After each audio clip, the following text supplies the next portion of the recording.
kind of that we are not far. Otherwise, we would have started today. It would have been the second class of the medieval. So let's start with that. North. We are moving to main topic, North. So you write first one. Okay. Echo is coming. Let me see. Now it's okay? Fine. Okay. So first you write Pal ruler of Eastern India. Eastern India. So we are looking at the case of the North. So Pal rulers of the Eastern India. See, 2-3 informations that we need to know about them is that very first one is that the who is the initial ruler. So basically, first of all, this dynasty emerged around 750 AD. 750 AD, emerged around 750 AD, and the founder was, this you can write, that founder was Gopal. Founder was Gopal. Then the next information that it emerged around 750 AD, founder was Gopal. Then the most important ruler was Dharampal. Most important ruler was Dharampal. We need to write a little bit about him, that what was his contribution. That's why he is called as the most important. So one such thing is that can you tell me the name of the ancient universities which were there in India? कुछ तो मैंने बताया कल, नालंदा तक्षशिला को छोड़कर. हाँ, which one? Vikramshila, very good, exactly. And then there were two more, Odantapura and Somarupa. Then these three universities were established by the Dharampal. So Vikramshila, Odantapura and Somarupa, these three universities were established by him. So you write that he established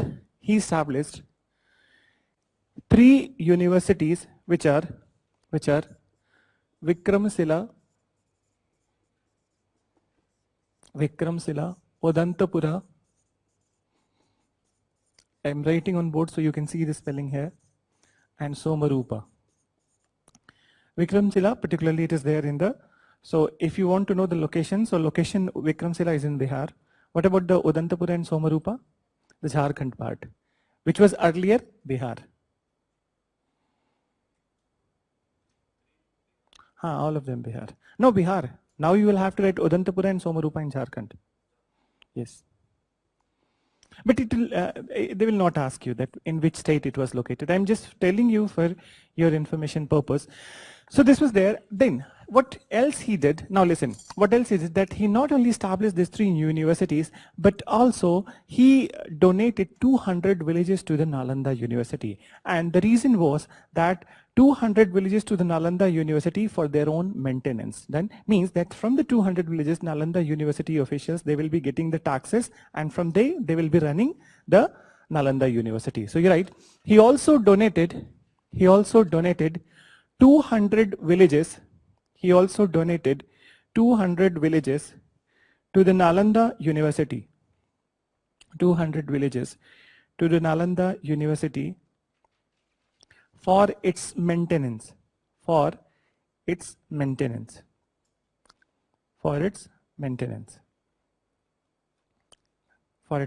Then, so this is one such aspect. Then one more thing I'll mention about them, but we will be kind of very elaborately we'll be discussing about that in the painting section. So you write that Pala rulers are also known for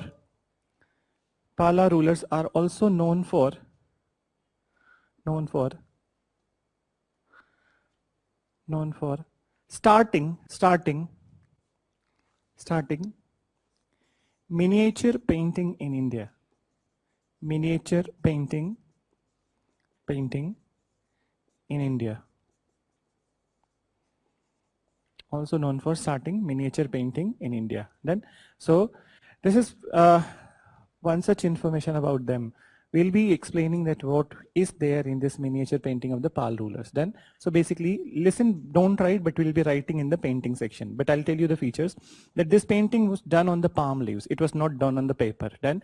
And it was a kind of a manuscript painting. Manuscript painting means that one image is there and the description of the image is there. So that kind of painting it was there. And for the very first time, miniature painting was done in India. So you don't know the meaning of the miniature painting, but this all will be done in the painting classes. Done. So you leave it over here. Now move to the next ruler, that is the Pratihar Gurjar. Pratihar Gurjar. So you'll have to write P-R-A-T-I-H-A-R and then Gurjar. Pratihar Gurjar, ruler of Western India.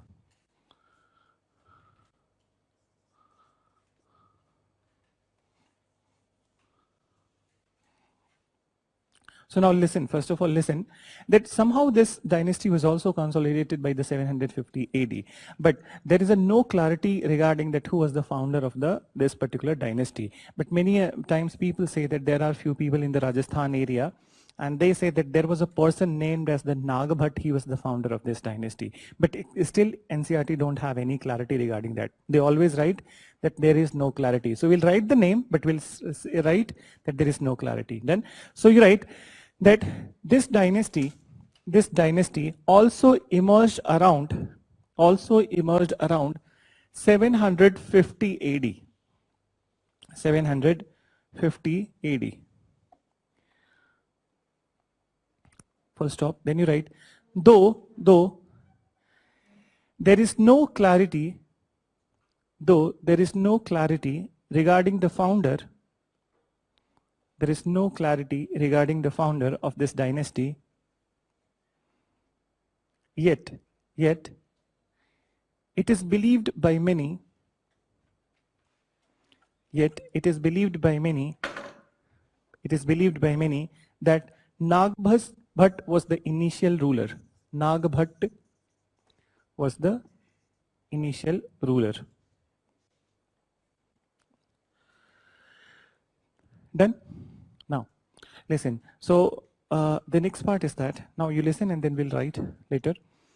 So the most important ruler of this dynasty, his name was the Mihir Bhoj. Then Mihir Bhoj was the most important ruler, and this person was an ardent devotee of the Vishnu.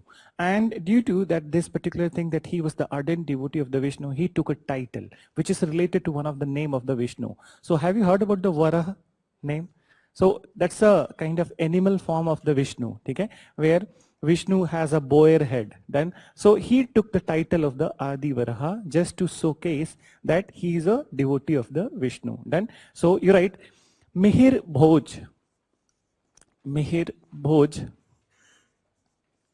was the most important ruler. Mihir Bhoj was the most important ruler of this dynasty.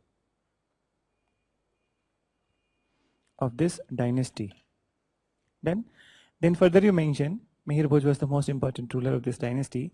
He took the title of Adi Varaha. He took the title of Adi Varaha. Adi Varaha to showcase that he was an ardent devotee of Vishnu. Ardent devotee of Vishnu. To showcase he was an ardent devotee of Vishnu. Then, now listen, that one of the very special thing about that, out of all these three, Pala, Pratihara and the Rashtrakuta, okay, in the initial phase they were the most powerful. And then what happened, that there was a tripartite struggle between the three. The tripartite struggle between the Rashtrakuta and then this Pratihara and then this particular Pala.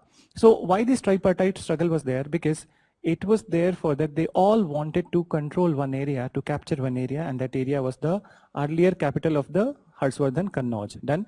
And in this battle, tripartite battle, these people were the victorious and they controlled and captured the Kannauj. Done. So you mentioned that Uh, on the question of Kannauj, on the question of Kannauj, on the question of Kannauj, there was a tripartite struggle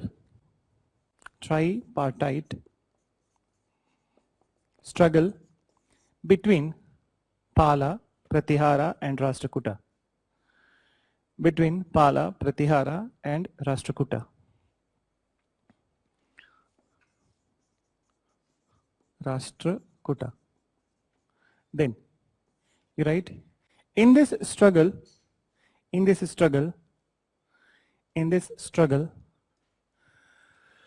Pratiharas finally became victorious. Pratihara finally became victorious.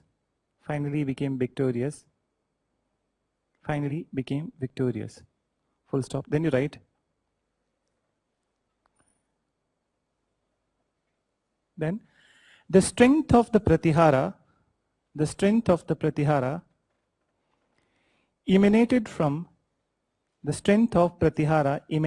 EMA, not IMA. So EMANATED, emanated from the very good quality horses,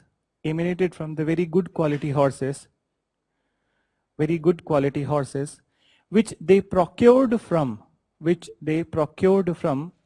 Central Asia. One last thing I need to tell you about this Pratihara. Actually, they were the Gurjar. Okay?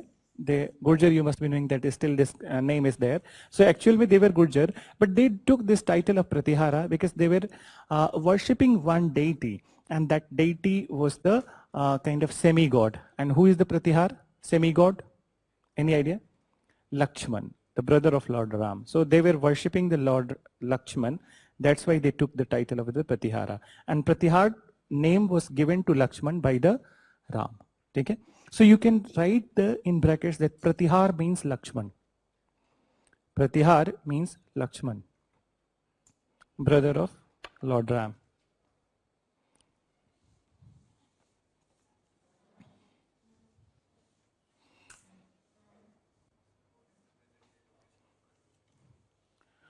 It is in Kannauj, UP, Western UP. Do you know Dimple Yadav? You know? Who is he? Actually, the Yadav wife. Last time she was MP from the same area. And so now you write Rashtrakuta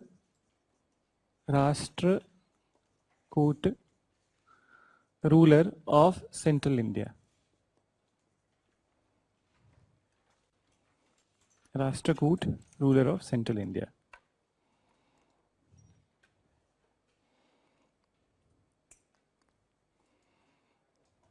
Done? So now listen about them. That this dynasty came to power around 757 AD. Then, and the founder of this dynasty was the Danti Durg. Then, so you write that this dynasty came to power in 757 AD. 757 AD, came to power in 757 AD, and it was founded by Danti Durg. Danti Durg, you will be writing D-O-R-G. So it was founded by Danti Durg. Now listen about the most important ruler. Before most important ruler, I need to quote one more ruler. He was followed by, Danti Durg was followed by another ruler. His name was the Krishna I. And the contribution of the Krishna I was that he created a temple inside the Ellora cave. And the name of the temple is the Kailasnath temple. Then, so you write that Danti Durg was followed by Krishna I. Danti Durg was followed by Krishna I.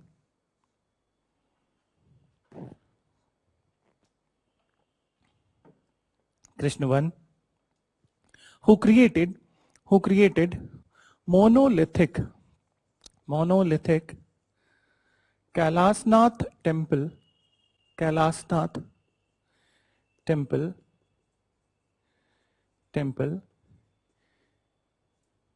inside Ellora cave. inside Ellora cave in Aurangabad district, Maharashtra. Aurangabad, Ellora cave, Aurangabad district, Maharashtra. We will be discussing about that, this monolithic Kailasnath temple in the temple section. Then, now, first of all, so he was the second ruler. Now, the most important ruler of this dynasty was Amoghavars. Amoghavars. Then, listen a little bit about him, that he is known for his initiatives, and then one very important initiative of the Amoghavars is that he wrote a book. The name of the book is the Kaviraj Marg, and this book is considered as the earliest book on the Kannada poetics. Means that beginning of the Kannada language is happening at his time. Then, so he wrote this book, Kaviraj Marg, which is the earliest book on the Kannada poetics. But one of the very interesting thing about him, that he was enlightened ruler, and then he was so much concerned about the welfare of his own people, and he's the second monarch of India after Chandragupta first, who accepted Jainism and performed Sallekhana. Okay? So he also died in typical Jaina fashion by fasting and then death final. So you write that Amoghavars was the most important ruler. Amoghavars was the most important ruler.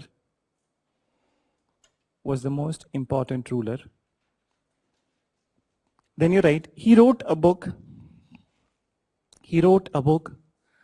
Kaviraj Marg. He wrote a book, Kaviraj Marg, which is considered as,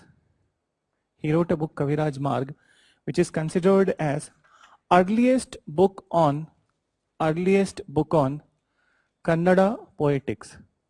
Earliest book on Kannada poetics.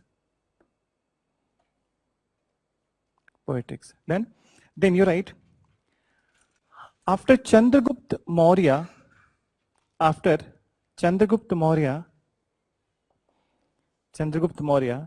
he is the second monarch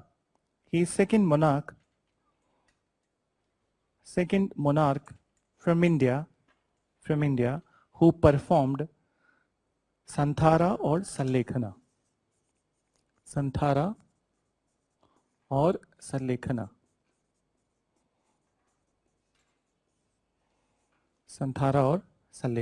Then, so this is about this particular dynasty, these three dynasties. So you have some first-hand information about them. Now we will move to the last part of the ancient, and which is kind of also called as the early medieval. So that is the mainline Chola dynasty. Then, so you write next heading. Now we'll be moving to the south, and then that is the mainline Chola dynasty. So many a times that the Chola that you have read in the Sangam period, they are called as the early Chola, ठीक है? और इनको बोलते हैं later Chola. So you just need to keep this in mind. So now you write that mainline Chola dynasty in south, and then as far as their area was concerned, so basically these Cheras and Pandyas are over here, but their area would also be captured by them, and they will rule all over South India, means full of Karnataka and then Andhra also, all the 4 states. So this area would be the Chola territory, and later on they will annex the Pandya and Cheras also. This much just for the sake. So first of all, the founder was, now listen, that there was one person who kind of captured the area of Tanjore, and this person was the Vijayalaya. So 850 AD he founded this dynasty. Vijayalaya, 850 AD he founded this dynasty, and when he captured the area of the Tanjore. So Now, at this point of time, it was not a very big kind of dynasty, but what happened? There was one a person from this dynasty only, mainline Chola. His name was Adityavan. Then, so Adityavan captured the powers from the Pallava. He was in the court of the Pallava and he captured the power from the Pallava somewhere around 890. Then, so 890 he captured, and then the real foundation of the Chola was kind of done. So now you write that Vijayale was the initial founder. Vijayale was the initial founder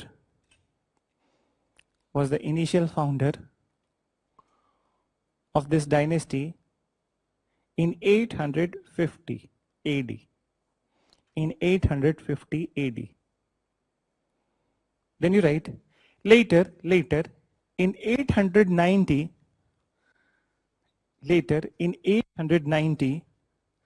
Aditya I usurped the power. USURPED, usurp the power. बहुत बार usurper भी बोलते हैं, ठीक है? So usurp the power from the Pallavas, and laid the real foundation of mainline Chola. Real foundation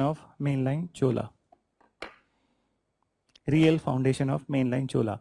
But the first important ruler, I'm not saying most important, first important ruler. So first important ruler was just after Adityavan, his son Parantak I. Then, so Parantak I was the first important ruler, and he was just after that Adityavan, around 910 or something. So what he did, that actually now the Pallavas' power has been usurped by them. Now he will defeat the Chalukyas, okay? And he will capture some area from the Chalukyas, some area from the Pandyas also. Done. So you write that Parantak I was the first important ruler.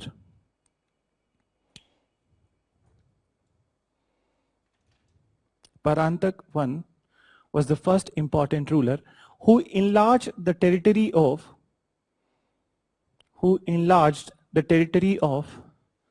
mainline Chola, who enlarged the territory of mainline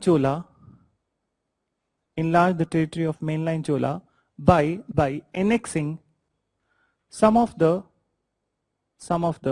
area from Pandyas and Chalukyas. So this is the beginning. Now, from here onwards, we'll talk about that. There were not just one important ruler, but there were two important rulers. Done, and they were the father and son duo. So father was the Rajaraja I, and then the son was the Rajendra I. So these two people are considered as the most important ruler of this particular mainline Chola dynasty. So listen, that Rajaraja I came to power around 985 AD. Then, and initially what he did, that first he focused on that increasing the naval power of these people, then that mainline Chola. So their navy was very strong at this point of time. And then he also made a cultural agreement with the Sailendra ruler of the Malay Peninsula. And what is Malay Peninsula? Java, Sumatra, Bali, Indonesia, Malaysia, these all countries, Thailand. So these are the Malay Peninsula. So he he went with the agreement with this person, Sailendra ruler of the Malay Peninsula. And what was the agreement? That he requested him that you create some temples like India in your place. Then, so he created a Buddhist monastery, and then also later on, this particular cultural exchange led to the creation of the very famous temple in the Cambodia, Angkor Wat. Then, so the cultural exchange started at the time of the Rajendra I. Rajaraja first. Then Rajaraja first, next, what was his next target? That he wanted to annex Sri Lanka also, and then completely annex the Madurai and this Madurai area, which was ruled by the Pandyas, and then the Cheras. So he defeated Pandyas and the Cheras, but he annexed only considerable part, not all the parts of the Pandyas and Cheras, and he also annexed the Jaffna part of the Sri Lanka. Okay? So Jaffna part of the Sri Lanka, the northern Sri Lanka, which is there, northern and the eastern Sri Lanka. So that part he annexed. And later on, before his death, in 1011 AD, he led foundation of a temple, and the name of the temple is the Brihadeswara temple. So Brihadeswara temple, and this temple was created in Tanjore. So one of the marvelous structures which are still there in India, it is the one then, and it is also UNESCO World Heritage. It is 1,000-year old. When it completed 1,000 years, so in 2013 mains, this question was asked about this temple. So we'll be elaborately kind of that writing about this temple in the temple architecture then. So for the time being, you write that the first most important ruler, I'm writing the first most important because there are two. So the first most important ruler of this dynasty was Rajaraja I. Rajaraja first was Rajaraja first. Then who came to power in 985 AD. Who came to power in 985 AD.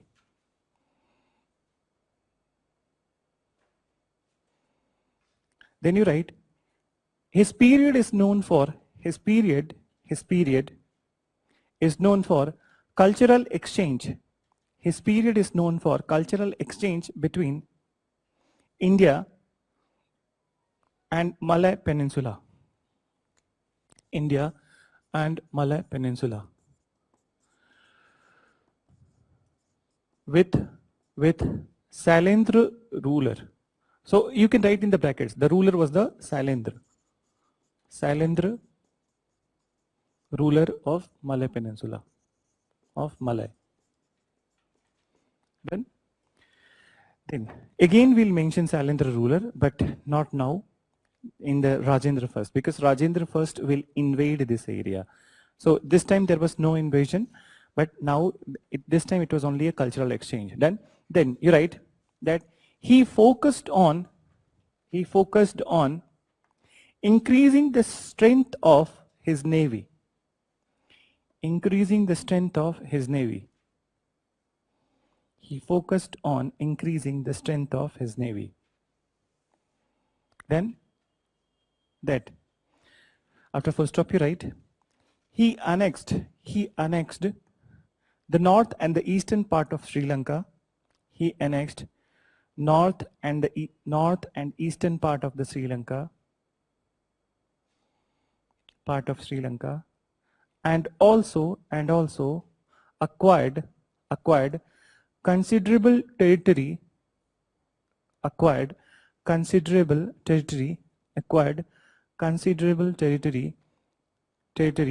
from the Pandya and the Chera kingdom.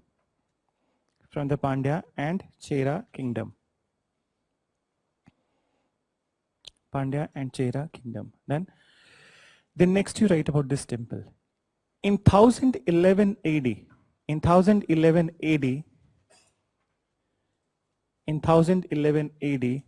he led the foundation of Brihadeswara temple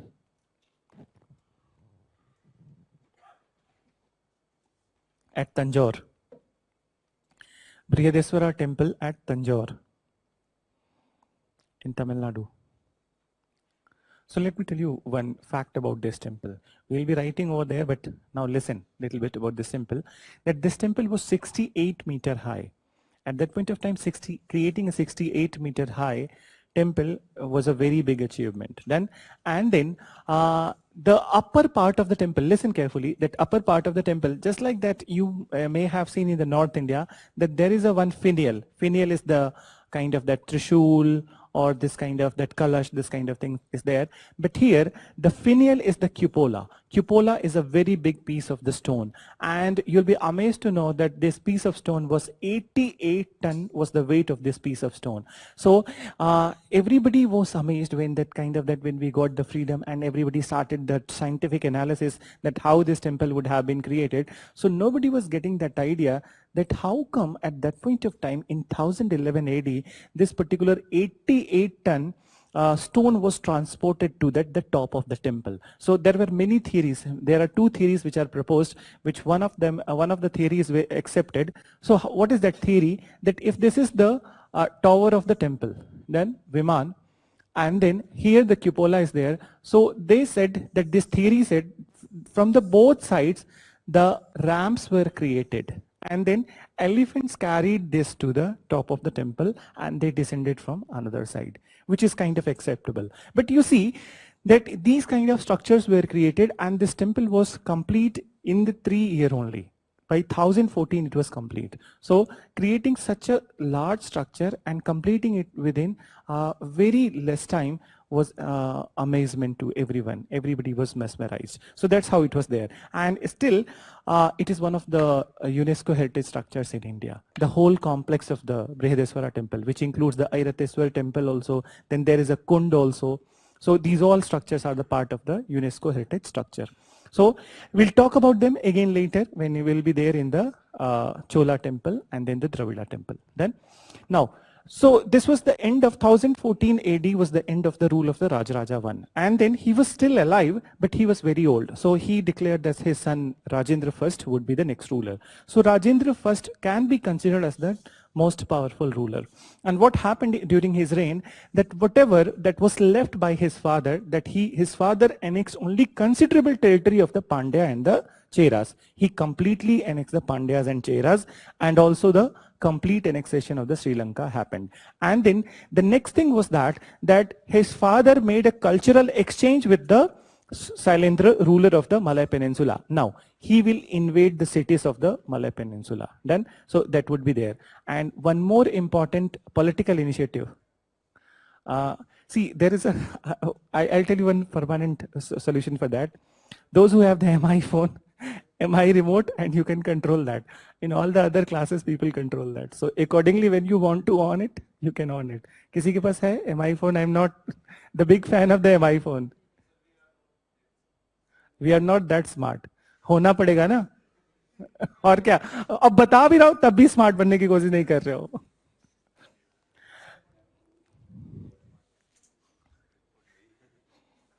पास कर दो उधर.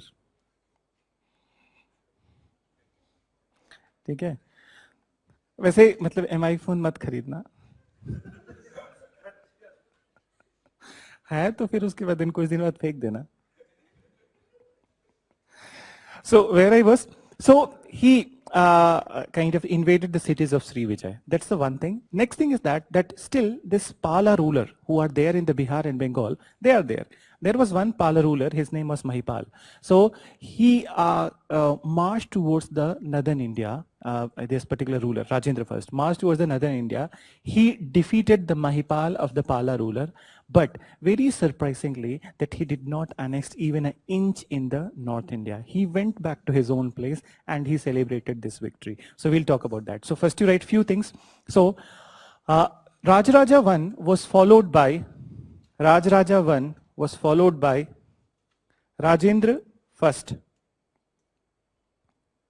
Rajendra I, who is considered as most important ruler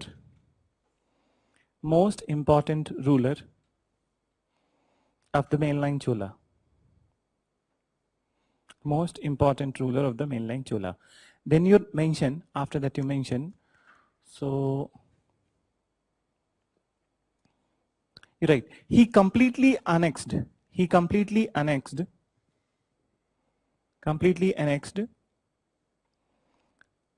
Pandya kingdom, Chera kingdom and Sri Lanka. Pandya kingdom, Chera kingdom and Sri Lanka.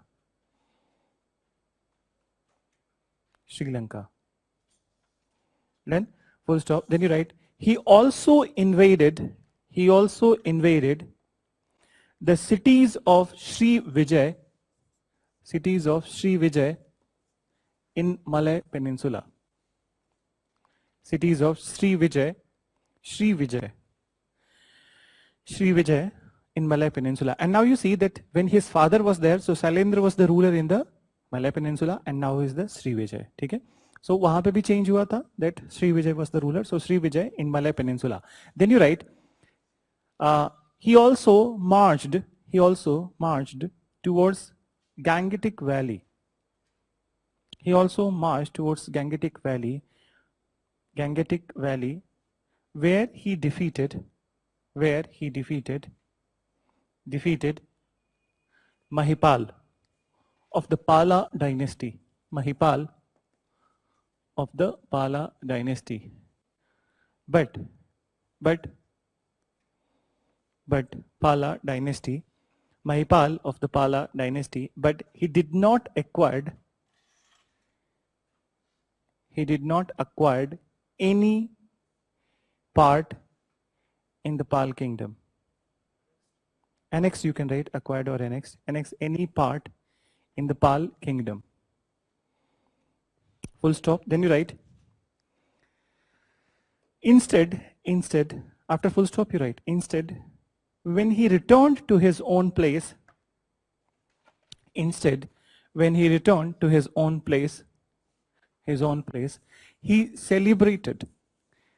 Instead, when he returned to his own place, he celebrated this victory. By creating a city. Gangai Kond Cholapuram. By creating Gangai Kond Cholapuram. Yes. So Gangai Kond Cholapuram on the banks of river Kaveri.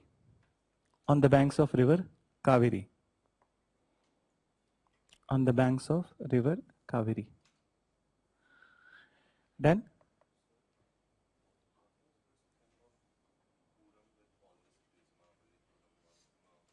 Puram,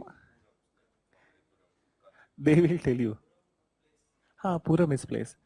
Just like that, in Hindi language, in other language, you have Pur, Nagpur, Kanpur. Okay, so this way. Pur. This is just the language kind of thing. Okay, that. So now, this is all about that. This Cholas, but this is not end. We will see the administration of the mainline Chola. So you write administration of mainline Chola. That's very important. So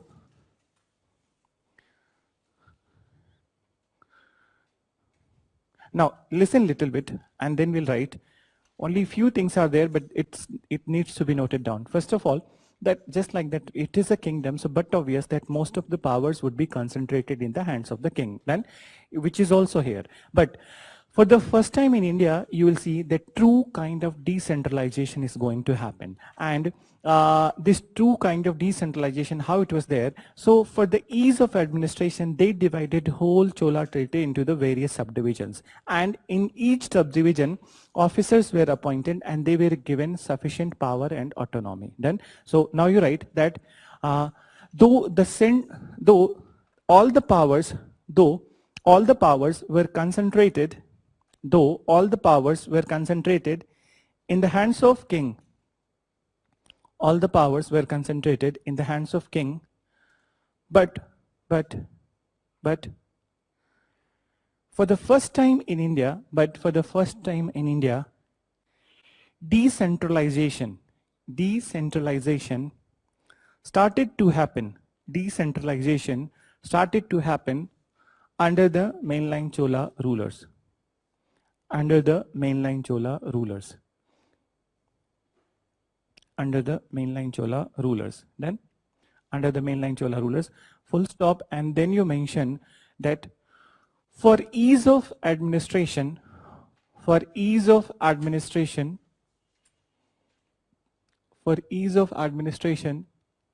various subdivisions were created.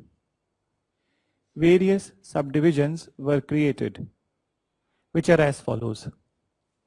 So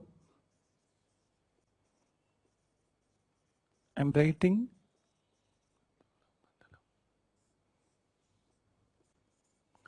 So you can create this flow chart, this flow diagram. Mandalam, Valanadu, Nadu, and Kottam. So these were the various subdivisions. Chola Mandalam means that this is the empire. Mandalam is the province. Valanadu would be kind of that districts. Nadu, block, and then Kottam. You can say small town also, and then Kottam is the village.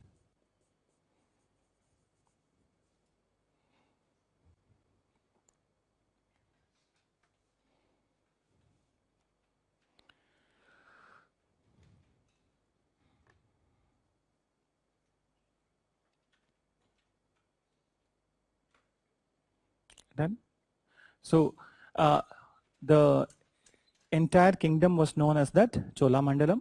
Then Mandalam was the province, and then Valanadu were the district, Nadu were kind of block or small town, and Kottam was the village. Done. So this kind of administrative division was there, and each at every level officers were appointed, and they were given sufficient power and autonomy. Autonomy is very important, because if they don't have the discretionary power, so it doesn't mean that it is decentralized. Then so devolution of, it means that devolution of the power hasn't happened. I hope that you are aware with these terms, devolution and decentralization. Polity में कितने classes हो गए? 25. हाँ, तब तक तो हो चुका होगा. ठीक है. So now you write that at each and every level, officers were appointed. Officers were appointed. And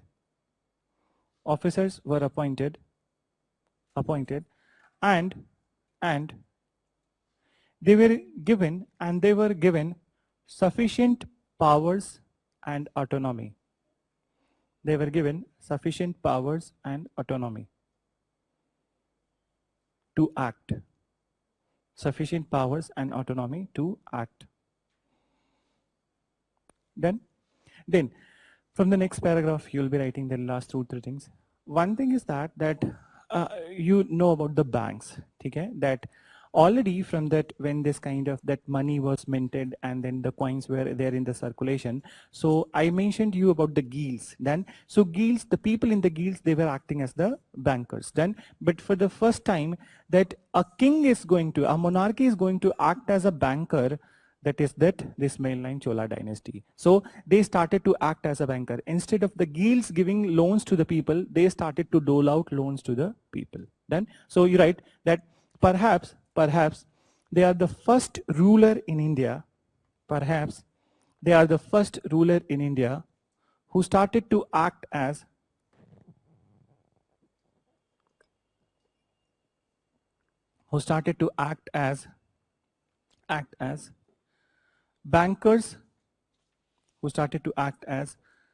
bankers, and doled out, D-O-L-E-D, and doled out loans to the people. Doled out loans to the people. Doled out, D-O-L-E-D, out loans to the people. Then, so this is how it was there, and this is all about that mainline Chola dynasty. Then, so we are done with that, all the parts of the ancient, and now we will start that medieval India. So see that whatever you have written, once you go back to that timeline, open that page, that timeline page. So in the timeline, what we have written, that we have started from that the Delhi Sultanate, okay? And Delhi Sultanate was from 1206. The foundation was laid in the 1206, but there were so many incidents which led to the arrival of Islam in India. So first we need to know that arrival or the background of that arrival of the Islam in India. Then because if you don't know, so abruptly it will start from the 1206, that who were the ruler, but we need to know that kahan se aaye, kyun aaye, what was the purpose. Then so